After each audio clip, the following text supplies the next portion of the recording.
नमस्कार सभी को। आज की इस वीडियो में हम करने वाले हैं डिस्टेंस, स्पीड और टाइम के कुछ ऐसे प्रश्न जो जवाहर नवोदय विद्यालय से लेकर के एसएससी, सीटेट, रेलवे सभी कॉम्पिटिटिव एग्जाम्स में अक्सर पूछे जाते हैं।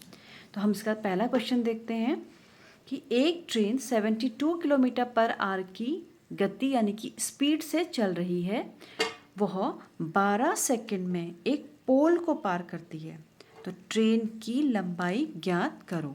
अब देखो, जब ट्रेन जो है ना पोल को पार करती है, जैसे हम यहाँ पे देख सकते हैं कि सपोज ये हमारे पास ए और ये बी, ये माना ट्रेन है, ठीक है, ये ट्रेन है और यहाँ पे जो है ना ये पोल है।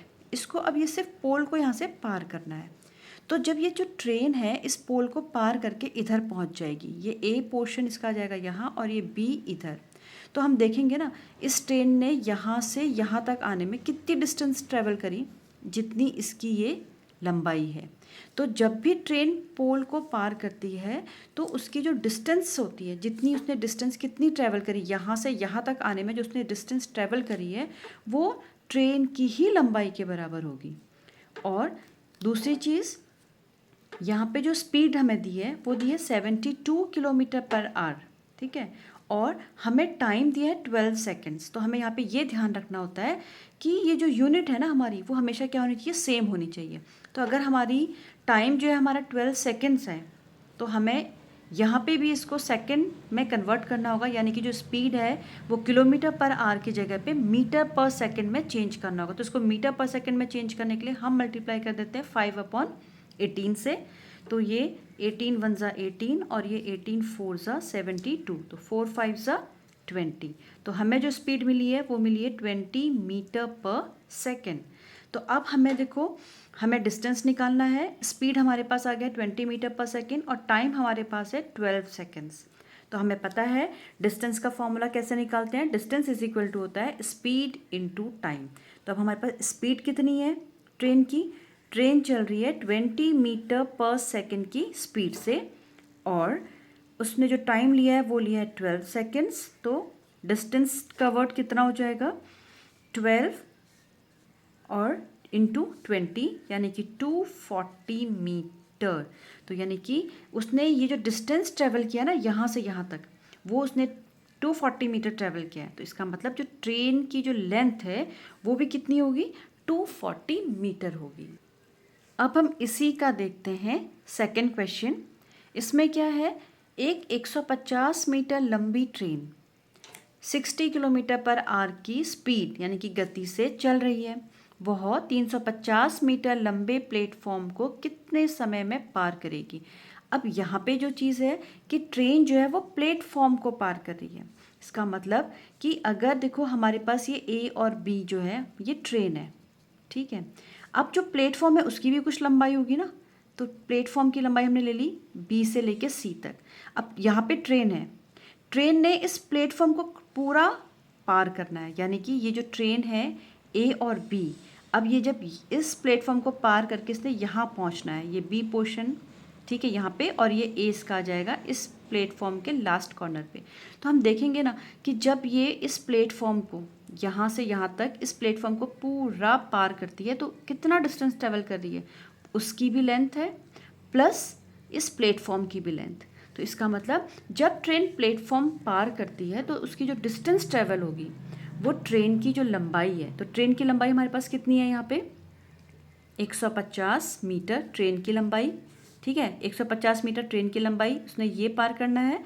उसके बाद जो 350 मीटर लंबा जो प्लेटफॉर्म है, ठीक है, 350 मीटर लंबा प्लेटफॉर्म है, इसको भी इसने पूरा क्रॉस करना है, तब जाके ट्रेन आगे पहुंचेगी।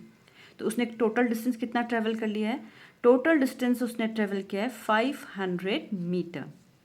और किस स्पीड से, 60 किलोमीटर पर आवर। फिर वही है कि यहाँ पे अगर ये मीटर में है तो ये किलोमीटर पर आवर को भी हमको मीटर पर सेकंड में चेंज करना पड़ेगा, जिसके लिए हमें से मल्टीप्लाई करना पड़ेगा 5/18 से, ठीक है। अब हम इसको सिंप्लीफाई कर लेते हैं, 6 3 ज़ा और 6 10 जा, तो ये आया हमारे पास 50/3 मीटर पर सेकेंड इसकी स्पीड आ गई है।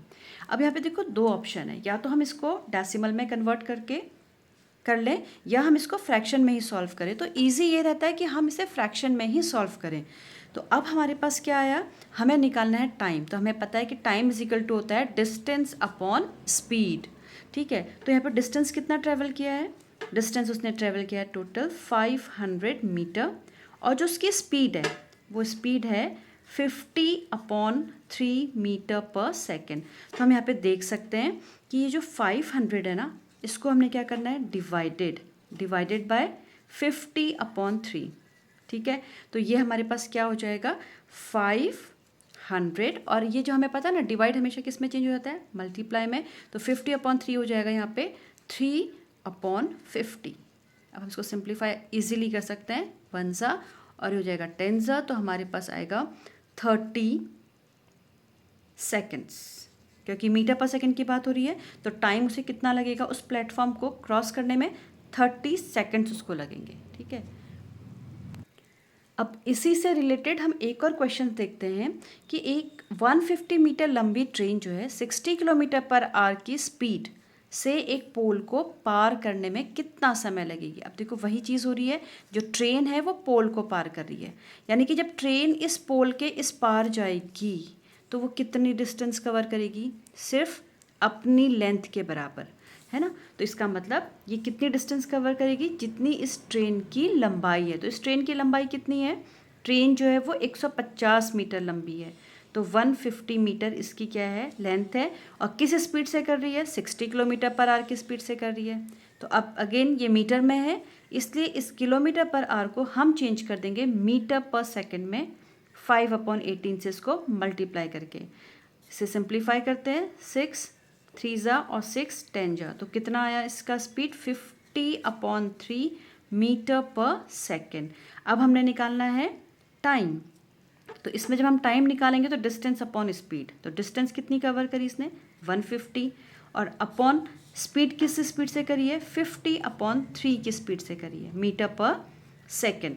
तो फिर से मैं प्रेफर करूँगी कि हम इसे किस में सॉल्व करें, फ्रैक्शन में, सो दैट हम इसको ईजिली सिंप्लीफाई कर सकें। तो 150 ये क्या है, डिवाइड हो जाएगा मल्टीप्लाई, और जैसे ये डिवाइड मल्टीप्लाई होगा 50/3 हो जाएगा 3/50। तो 50 1 ज़ा और 50 3 ज़ा, है ना, यानी कि उसे कितने सेकंड्स लगेंगे सिर्फ इसको क्रॉस करने में, 9 सेकंड्स। ठीक है, तो इसी तरह हम अगली वीडियो में कुछ क्वेश्चंस करेंगे रिलेटिव स्पीड्स की। अभी तो देखो जो ट्रेन है वो किसे क्रॉस कर रही है, जो स्टैटिक है, जैसे ये पोल है या फिर प्लेटफॉर्म है। अब जब एक ट्रेन चल रही है, दूसरी ट्रेन भी चल रही है, तो वो किस तरह से एक दूसरे को जब क्रॉस करती हैं, तो उससे रिलेटेड क्वेश्चंस हम करेंगे अपनी नेक्स्ट वीडियो में। Thank you.